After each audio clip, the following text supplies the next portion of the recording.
d'armes a été récupéré à Boa, bastion de la milice Zaïre, lors d'une opération de démantèlement menée le 19 septembre courant. Bilan, 29 armes AK-47, un PKM, de munitions et plusieurs autres effets militaires. Ces enjeux de guerre ont été présentés ce lundi au vice-ministre de la Défense nationale et ancien combattant, l'honorable Sami Adoubango Aoto. Occasion pour le commandant des opérations et gouverneur militaire de l'Ituri, le lieutenant général Luboyanka Choma Djouni, de réitérer son message à la population de se désolidariser, deux ennemis de la paix. Mais au jour d'aujourd'hui, voilà ce que nous avons pu récupérer. Et Dieu est dans. Je félicite les jeunes qui sont venus, qui ont pris tout leur courage pour nous dire, général, nous connaissons où ils ont caché leurs armes. Général, nous connaissons où ils sont. Nous vous remercions au nom du peuple iturien. Et nous vous félicitons. Et nous vous demandons de continuer. N'ayez pas peur. Il s'agit de l'Ituri. Il s'agit de vos pères, de vos mères, de vos frères que vous êtes en train de protéger en nous donnant toutes ces caches d'armes. Et il s'agit de la paix des Ituriens. Actuellement, les forces armées mènent les opérations contre la Côte des Cous et le groupe armé Zaïre en territoire de Djougou après avoir maîtrisé la situation sécuritaire sur le littoral de lac Albert et sur la RN27 à Gina où la population vague librement dans les... Le programme Kinshasa Ezobonga a appuyé le programme du chef de l'État qui parle justement de l'emploi, création d'emplois, mais également de villes assainies. Donc ici, il y a quelques axes déjà qui seront très alignés. Vous voyez que dès octobre, il y a 10 000 emplois directs qui vont commencer déjà à se mettre en place. Tous les signaux indiquent que la nouvelle ville de Kinshasa est une urgente nécessité. Et l'engagement visible du gouverneur est une assurance pour la concrétisation de ce projet. Il s'est tenu le week-end à Kinshasa la première séance de travail entre la GECAMIN, ses filières et la SNEL sur les enjeux liés à la fourniture en énergie. La Générale des carrières des mines se veut un acteur clé dans l'amélioration de l'approvisionnement énergétique produit par la SNEL. Reportage Tété Bongunja, Maurice Mbewa. C'est dans le souci de donner des meilleures conditions de fonctionnement à ses partenaires que la direction générale de la GECAMIN a organisé cette première session de travail entre la Générale des carrières des mines SA et ses filiales d'une part et la SNEL SA d'autre part. Pendant plus de 2 heures, les deux parties ont discuté sur les enjeux liés à la fourniture en énergie. Les besoins énergétiques des opérateurs miniers augmentent d'une manière exponentielle, a reconnu Placide Kala, directeur général de la GECAMIN qui tient à la stabilité de l'approvisionnement en énergie. Nous avons eu le temps, avec le DG de la SNEL, de nous l'écouter et de comprendre quels sont les problèmes qui se posent et que nous allons dorénavant commencer à réfléchir ensemble comme une unité à des solutions communes. Nous devons travailler main dans la main pour apporter des solutions durables, a fait savoir Fabrice Lucinde, directeur général de la Société nationale de l'électricité. Nous avons un déficit structurel. La production est inférieure à la demande. Particulièrement aujourd'hui, les opérateurs miniers, surtout ceux qui sont notamment des filiales de la GECAMIN, ont besoin d'être rassurés sur les perspectives d'avenir. Ils sont tous dans des programmes d'augmentation de capacité de production. Ils veulent savoir si au niveau de la SNEL, ils vont avoir des réponses concrètes à leurs besoins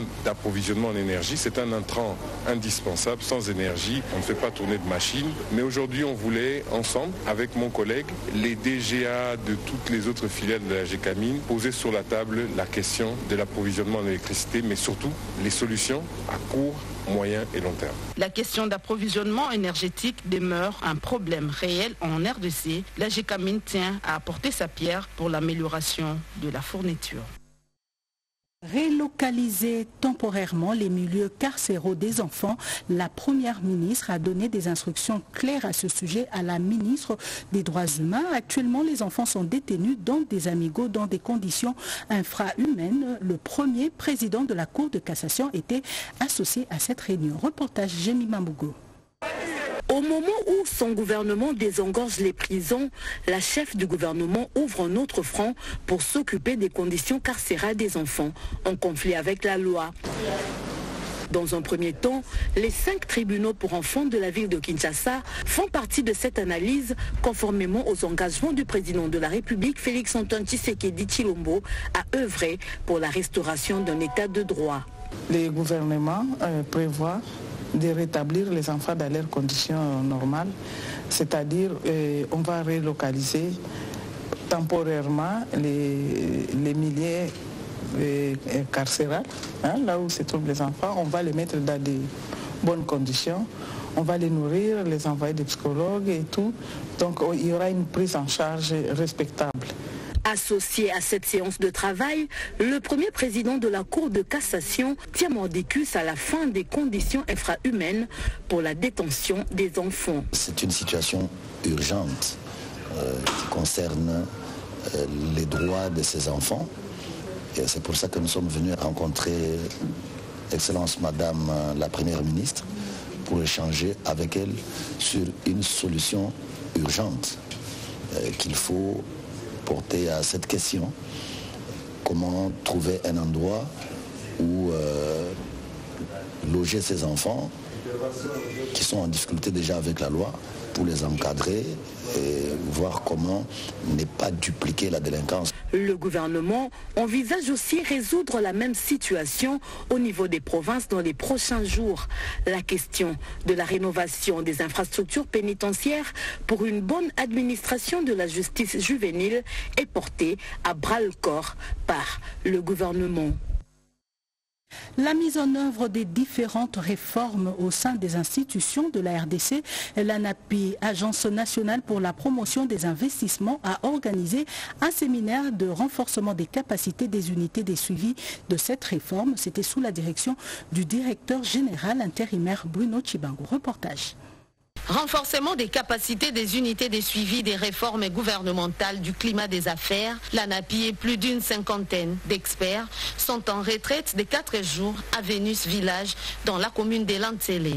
Ce séminaire initié par l'Agence nationale pour la promotion des investissements et lancé par son directeur général vise entre autres objectifs de doter ces experts des ministères, services et administrations étatiques, réformateurs des connaissances techniques et outils nécessaires pouvant les aider non seulement à faire un suivi effectif des réformes à charge de leurs ministères et services, mais aussi d'être en mesure de proposer des véritables réformes systémiques et en profondeur. À l'issue de cette formation, nous aurons des véritables experts doublés alors de beaucoup de capacités. Notre pays attend beaucoup d'eux.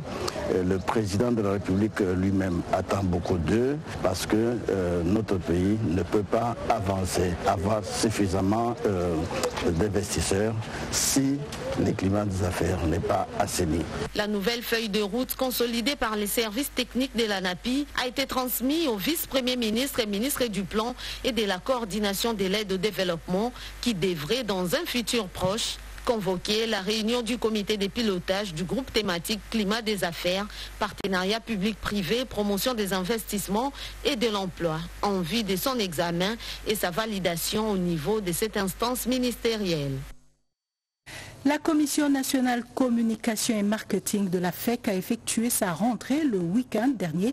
La réunion était l'occasion pour le président de la commission de présenter le nouveau bureau ainsi que les grands axes stratégiques pour les prochains mois. Reportage Lucie Lavici-Senda, Patrick Kachala. La nouvelle équipe de la Commission de communication et marketing de la Fédération des entreprises du Congo est connue. Elle est composée d'un président et de 3 vice-présidents. Le président Lou Tonzo Lantima sera secondé par M. Feli Balay en charge des imprimeurs. Le marketing, communication et relations publiques ont été confiés à Mme Rita Moutaki et M. Christian Moukendi, lui, sera chargé de l'innovation. Cette équipe de communication de la FEC a échangé avec les chefs d'entreprise du secteur de la communication, membres de la FEC. Ensemble, ils ont convenu de mutualiser les efforts pour davantage sensibiliser et former les nombreux métiers de la communication, non seulement auprès du grand public, mais aussi et surtout auprès des autres organes de la FEC. Nous avons pour mission de faire redynamiser les comités, donner à la FEC beaucoup plus de visibilité et maximiser l'apport de toutes les commissions existantes à la FEC. C'était donc l'occasion pour l'équipe Luto de présenter aussi les grands axes stratégiques pour les prochains mois. Lancement des activités commémoratives de la Semaine internationale des sourds qui coïncide avec la Journée internationale de la langue des signes. En RDC, le gouvernement s'est de peur pour sensibiliser toutes les parties prenantes à reconnaître et promouvoir la langue de signes pour l'élever au rang de la 5e langue nationale. Reportage Betty Amani. Victimes de stigmatisation, de préjugés et de marginalisation à cause de leur mode de communication avec les personnes entendantes, les personnes sourdes considèrent la langue des signes comme un cadeau du ciel pour briser cette barrière communicationnelle. C'est le sens qu'il faut donner à la célébration de la Journée internationale des langues des signes qui s'étend à la Semaine internationale des sourds. À l'occasion de cette célébration, le ministère en charge des personnes vivant avec handicap et autres personnes vulnérables a sollicité l'implication de toutes les parties prenantes pour favoriser et promouvoir cette langue dans tous les domaines, notamment la santé, l'éducation et la justice, mais aussi de reconnaître cette langue des signes congolais en faisant d'elle une 5e langue nationale à côté des Lingala, Swahili, Kikongo et Chiluba. C'est le secrétaire général au ministère des Personnes vivant avec handicap, représentant la ministre déléguée, qui a donné les go des activités qui ont été placées sous le thème national « Promouvoir l'inclusion par la langue des signes congolais ».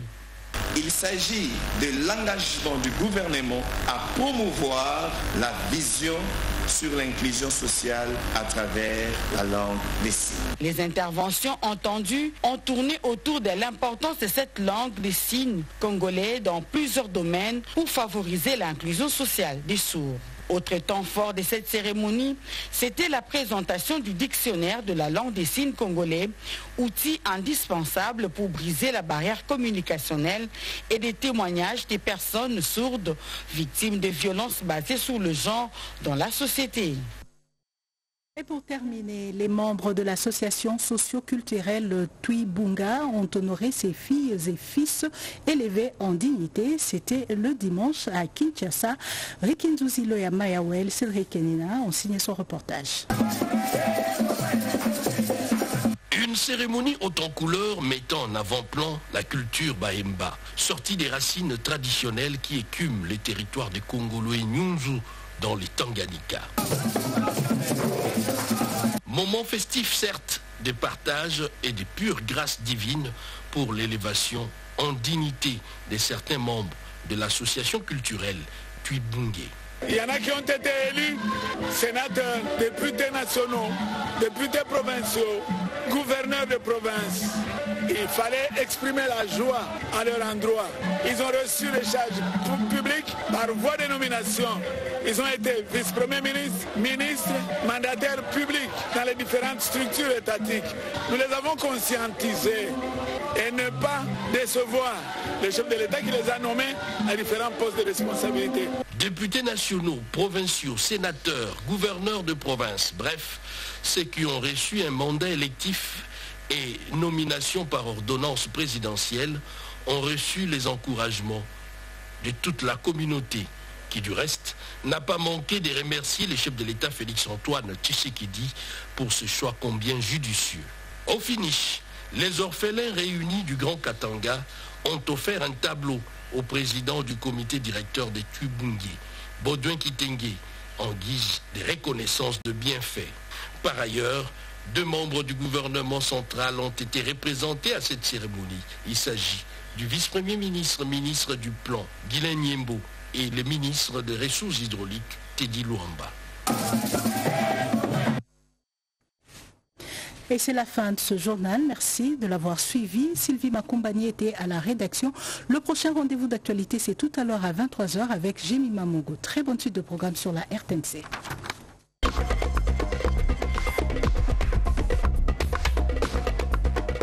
L'élevé au rang des 5 langues nationales, le gouvernement congolais s'y emploie. Des journées de sensibilisation ont été lancées pour la commémoration de la Semaine internationale des sourds qui coïncide avec la Journée internationale des signes. Mesdames et messieurs, merci d'avoir choisi la RTNC pour vous informer. Tout d'abord, nous allons lire cette ordonnance numéro 24/085 du 21 septembre 2024 portant prorogation de l'état de siège sur une partie du territoire de la République démocratique du Congo. Le président de la République, vu la Constitution telle que modifiée par la loi numéro 11/002 du 20 janvier 2011 portant révision de certains articles de la Constitution de la République démocratique du Congo du 18 février 2006, spécialement en ses articles 61, 69, 79, 85, 144, 145 et 156 alinéa 2. Vu l'ordonnance numéro 22/003 du 7 janvier 2022 fixant les attributions des ministères, vu l'ordonnance 24/0022 du 1er avril portant nomination d'un premier ministre, vu l'ordonnance numéro 24/039 du 28 mai 2024 portant nomination des vice-premiers ministres, ministres d'État, des ministres délégués et des vice-ministres, vu l'arrêté sous Air Constitution 1550 du 6 mai 2021 de la Cour constitutionnelle siégeant en appréciation de la constitutionnalité de l'ordonnance numéro 21/016 du 3 mai 2021 portant mesures d'application de l'état de siège sur une partie du territoire de la République démocratique du Congo, vu la nécessité et l'urgence. Le Conseil de ministres entendu ordonne.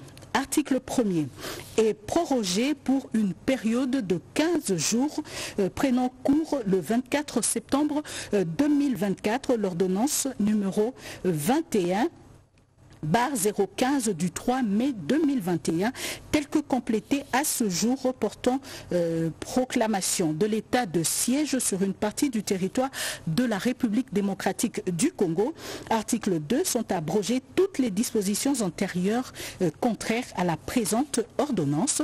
Article 3, la première ministre, le vice-premier ministre, ministre de l'Intérieur, Sécurité, Décentralisation et Affaires coutumières, le vice-premier ministre, ministre de la Défense nationale et ancien combattant, ainsi que le ministre d'État, ministre de la Justice et garde de Sceaux sont chargés chacun en ce qui le concerne de l'exécution de la présente ordonnance qui sort ses effets à la date de sa signature. Fait à Kinshasa le 21 septembre 2024, Félix-Antoine Tshisekedi Tshilombo, Judith Suminwa Tuluka, Première ministre, pour cette copie certifiée conforme à l'original.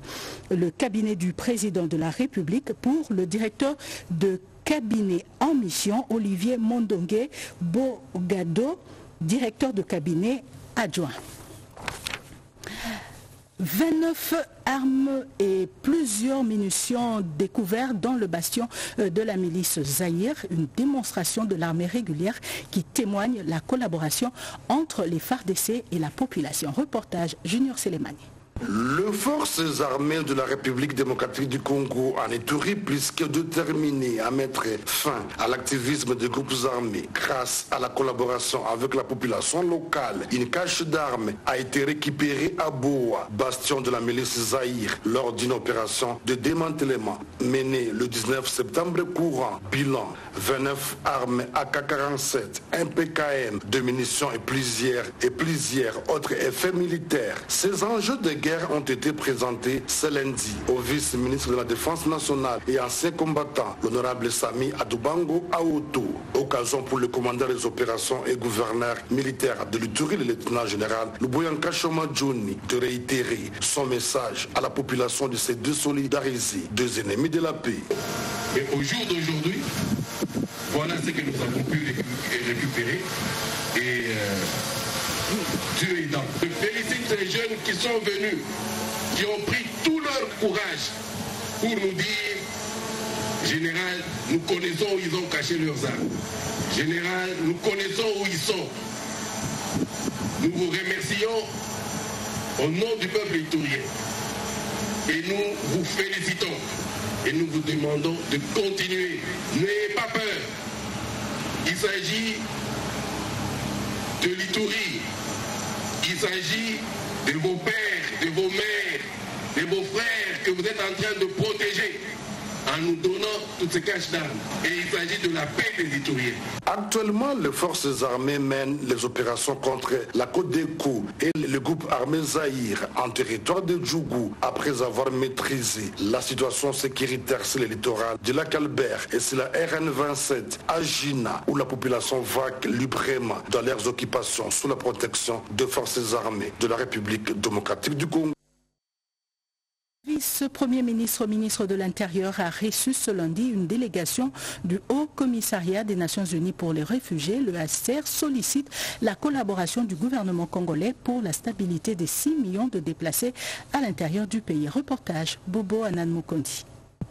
La situation humanitaire dans la partie orientale de la République démocratique du Congo a été au centre de discussion, avec comme principal sujet la question des déplacés internes, ainsi que les potentielles solutions durables à proposer en faveur de populations contraintes par la guerre, de déserter leurs milliers de vies. Rouvendrini Medigniwela a, lors de cette rencontre avec le vice-premier ministre, ministre de l'Intérieur et Sécurité, Jacques Chabani, sollicité la collaboration du gouvernement congolais en vue de la stabilité des 6 millions de déplacés internes du pays. On attend de son Excellence, bien sûr, une assurance de l'engagement continu du gouvernement congolais en ce qui concerne les obligations prises et les engagements pris dans le passé, en ce qui concerne la protection des réfugiés qui se trouvent ici sur ce territoire, plus de 500 000 réfugiés, mais aussi, bien sûr, en ce qui concerne les personnes déplacées à l'intérieur du pays. La haute commissaire adjointe en charge de la protection au HCR a également plaidé pour la révision de la législation nationale portant protection des réfugiés afin de l'adapter également à la situation des déplacés internes, sans oublier les rapatriements par le gouvernement dans les délais pour le respect du protocole d'accord concernant la patridie. Le patron de la territoriale nationale a rassuré sur l'actualisation de la législation congolaise en cette matière dans les tout prochains jours et réitère tout de même l'engagement du gouvernement dans la protection et assistance des réfugiés. Jacques Chabani a invité les HCR à examiner la question relative à la situation de Mbororo et les vers nomades tchadiens, centrafricains et sud-soudanais qui, à la recherche de pâturages, quittent leur pays pour s'installer en République démocratique du Congo. Les camionneurs angolais opèrent paisiblement sur la nationale numéro 1 sur le tronçon Kinshasa-Congo central. Contrairement aux rumeurs, la vice-ministre de l'Intérieur était sur le terrain. Reportage. Il n'y a aucune tracasserie routière contre les camionneurs angolais en République démocratique du Congo sur le tronçon route nationale numéro 1 Kinshasa-Congo central. La vice-ministre de l'Intérieur, Sécurité et Décentralisation, Eugénie Tshilakamba, s'est rendue sur place pour vérifier l'information. De Selembao à Mitende jusqu'à Kassangoulou, voir les contournements retour de Kassangoulou au rond-point Ngaba où le numéro 2 de la territoriale au pays a emprunté la route. Le trafic est normal et paisible pour les patriotes africains de la République serbe d'Angola, contrairement aux fake news lancées sur les réseaux sociaux. En tout cas, nous sommes très flattés par cette descente de ces membres du gouvernement pour nous réconforter. Occasion également pour la vice-ministre de l'Intérieur, Eugénie Tshilakamba, de s'entretenir avec les camionneurs congolais en grève. Ce, après avoir donné les instructions pour la reprise de la libre circulation des camions de marchandises bloqués à Loufou, à Selembao, suite à l'appel des syndicalistes. Notre gouvernement souminois, sous l'impulsion du chef de l'État, Félix Antoine Tshisekedi Tshilombo, ne vous a pas abandonné. Votre dossier est sur la table. Ma présence ici témoigne cela. Je vous prie de reprendre le travail. Au long de son parcours, la vice-ministre de l'Intérieur, Eugénie Tshilakamba, a désagréablement surpris insouciante de la police abandonnée par les forces de l'ordre, pourtant censée sécuriser les personnes et les biens. Sur place, elle a placé un cadenas avant de se rendre au commissariat général de la PNC pour la remise des clés. Il y en a 3 d'ailleurs, et voilà, je les mets entre vos mains, mais sous la direction de notre garde. Ouais. C'est une journée très chargée pour le numéro 2 de la territoriale qui, sans repos, s'est rendu à Kisenso au lieu d'assassinat d'un motard pour récupérer les informations. La prison centrale de Makala a saigné. L'objectif serait-il en voie d'être atteint? Pour ce week-end, le ministre de la Justice a procédé à la libération de près de 1685 détenus, pour la plupart des malades qui seront pris en charge après leur libération. Témoin de l'événement, Cédric Enina. La plupart un peu affaiblis par la maladie, d'autres réconfortés par la nouvelle de leur libération ont repris espoir. 1685 détenus de la prison de Makala recouvrent la liberté dans le cadre de la politique et des engorgements ordonnés par les magistrats suprêmes. Le chef de l'État Félix Antoine Tshisekedi est exécuté à la lettre par le ministre d'État, ministre de la Justice, Constant Moutamba.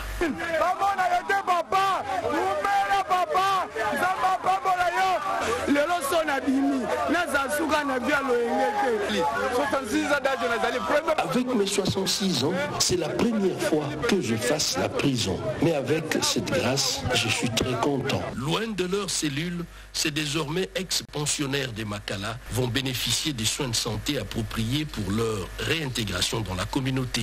Des bus du ministère de la Justice ainsi que d'autres, la société Transco, ont été mis à la disposition de ces ex-détenus, plus particulièrement à la disposition des cas des maladies graves. Dans l'entretemps, des instructions ont été données à la directrice intérimaire de cette prison de veiller à la santé des pensionnaires, de contacter urgemment un service spécialisé pour désinfecter les différents pavillons, de procéder à l'approvisionnement en médicaments pour le centre de santé. Le 7 octobre prochain s'ouvre à Paris un procès contre l'écrivain franco-camerounais Charles Onana, accusé par le Rwanda. Les Congolais se mobilisent pour soutenir ce panafricaniste qui défend la cause de la RDC. Serge Kouete, président des Amis de Charles Onana, est au micro de Joseph Oscar Mbalkaïch. Ces organisations qui se présentent comme défenseurs des droits de l'homme, moi j'aimerais bien, ils sont proches du régime criminel de Paul Kagame. Ce sont eux qui se sentent, comme on dit, qui se sentent mauvais, ces mouches. Nous invitons tout le peuple congolais, toutes les couches confondues, à se mobiliser comme un seul homme pour soutenir cet homme, tant moralement, physiquement, dans tous les aspects de la vie possible. Pourquoi? Charles Onana est un écrivain camerounais. Mais cet homme a bravé la peur. Il a mouillé sa chemise pour ouvrir les yeux des Congolais. Leur dire attention, ne voyez pas le Rwanda, le complot, il est total. C'est un plan bien orchestré depuis des siècles. Au jour d'aujourd'hui, le peuple congolais a compris, grâce aux écrits de Charles Onana, que nous ne pouvons plus blaguer avec la guerre. Vous voyez même les opposants au jour d'aujourd'hui changer leur langage. Ils comprennent que nous avons affaire à un monstre à 1000 têtes. Ce qui fait que grâce aux écrits de Charles Onana, ces porte-parole de millions de Congolais tués à l'est du pays et défenseurs de la souveraineté de notre pays est au cœur d'une tempête judiciaire à Paris pour la cause du Congo. Ce procès n'est pas un procès contre Charles Onana. C'est un procès contre sur la vérité du génocide au Congo. Les crimes de guerre commis en RDC, ce sujet étant d'autres, ont été évoqués par le procureur général près la Cour de cassation au cours du 9e séminaire sur la coopération avec les points focaux de la Cour pénale internationale tenue à La Haye, aux Pays-Bas. Autre détail avec Yvette Makoutima. 3 jours pour discuter, examiner et proposer le 9e séminaire sur la coopération avec le point focaux nationaux qui s'est tenu au siège de la Cour pénale internationale CPI à La Haye, aux Pays-Bas, a permis aux 35 représentants de 20 États membres et 6 États non partis au statut des Roms de cerner le contour des missions de la CPI et les travaux jusque-là accomplis par celle-ci. La voix de la RDC a été portée par le procureur général près la Cour de cassation Firmin Vondemambou et Taylor Lubanga, point focal national et chargé des missions du chef de l'État, qui ont reprécisé les liens statutaires existants entre la RDC et la CPI avant d'évoquer la perspective d'une cour spéciale pour les crimes commis en RDC. La RDC a apporté naturellement comme première ressource de son expérience qui a pu profiter aux autres pays. À ce séminaire, il a été question d'une coopération efficace, efficiente. Les perspectives en termes de création de nos avenirs, une coopération spéciale pour les Congo, pour pouvoir éradiquer les crimes indépendamment de l'errement des commissions, allant d'avant l'entrée en vigueur des statuts de Rome. Il s'agit ici de préciser l'engagement de son Excellence Monsieur le Président de la République à lutter contre l'impunité des crimes les plus graves. De son côté, le procureur de la Cour pénale internationale CPI, Karim Khan, a salué le rôle combien essentiel joué par le point Focaux. Ce séminaire est une concrétisation du lien en constante évolution et renforcement entre la CPI et les juridictions nationales dans la lutte commune contre l'impunité.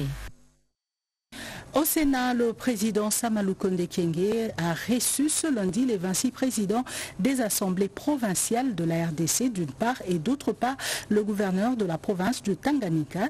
La situation de ces différentes provinces était au cœur des échanges, nous dit Janine Kalinga.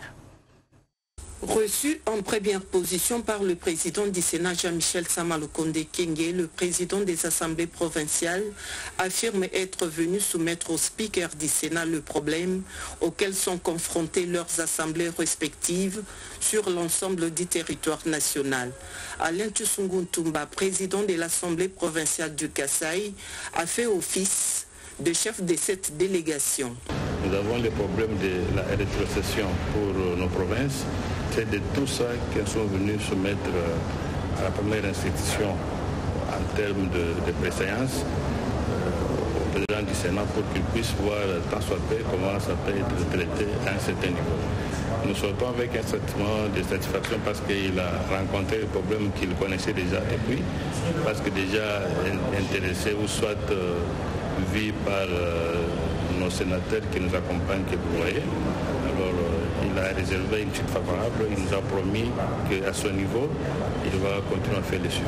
Pour sa part, le gouverneur de la province du Tanganyika, Christian Kitungwa, a non seulement présenté ses civilités au président de la Chambre des sages,